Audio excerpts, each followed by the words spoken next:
নমস্কার, কেমন আছেন সবাই? হেসেল ঘর টুপুরে আপনাদের সবাইকে স্বাগত। আজকের রেসিপিটা একটু অন্য রকমের। কিছুই রান্না করার নেই, অথচ দারুণ স্বাদ। কাঁচা হলুদ বাটা খেয়েছেন কখনো? আজকে সেই কাঁচা হলুদ বাটাই গরম ভাতে খাওয়ার জন্য কি করে বানাতে হয় সেটাই শেয়ার করছি। প্রথমেই চলে গেছিলাম বাবার সাথে বাগানে হলুদ তুলতে। বাগানে তো হলুদ গাছ রয়েছে, তাই একটা কোদাল নিয়ে আমি আর বাবা বাগানে চলে গেলাম। হলুদগুলো কি করে ওঠাতে হয় সেইগুলোই আপনাদের সাথে তুলে ধরলাম। তাহলে আপনারা দেখে নিন আমরা কি করে হলুদগুলো তুলছি।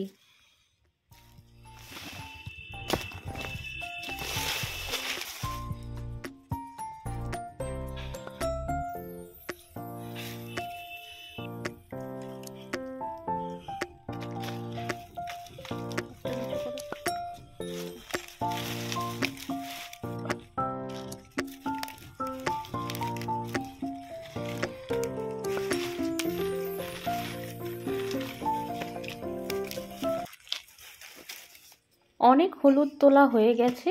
এখন একটা পাতার মধ্যে করে এটা বাড়িতে নিয়ে গিয়ে ভালো করে জলে ধুয়ে নেব।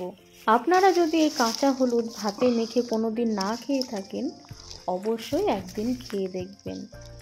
অসম্ভব সুন্দর লাগে এর স্বাদ, আর খাওয়াও শরীরের পক্ষে খুব ভালো। তাই একদিন অবশ্যই আপনারা এইটা ট্রাই করবেন।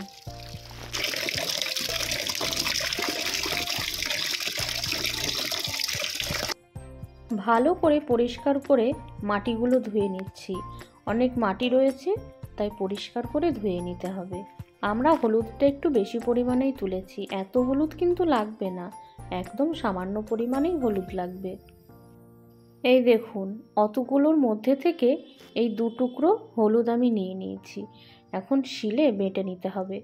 এই সব বাটাবুটি শিলে না হলে টেস্ট লাগে না, তাই অবশ্যই চেষ্টা করবে শিলে বাটার। এই রকম নিত্য নতুন খাবারের রেসিপি পেতে আমার চ্যানেলটিকে অবশ্যই সাবস্ক্রাইব করে আমার পাশে থাকবেন। সবার আগে নোটিফিকেশন পেতে অবশ্যই বেল আইকনটা প্রেস করে রাখবেন। হলুদগুলো প্রথমে একটু নোড়া দিয়ে থেঁতো করে নিয়েছি, এখন ভালো করে বেটে নিচ্ছি।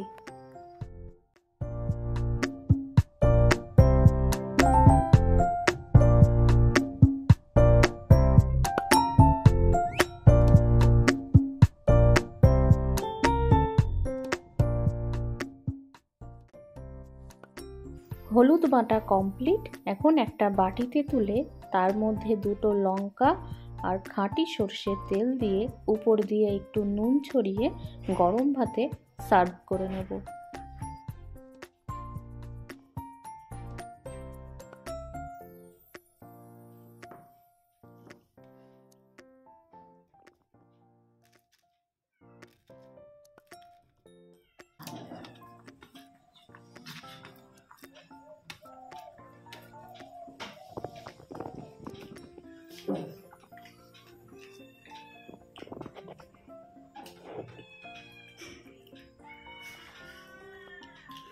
কেমন লাগছে খেতে বলো?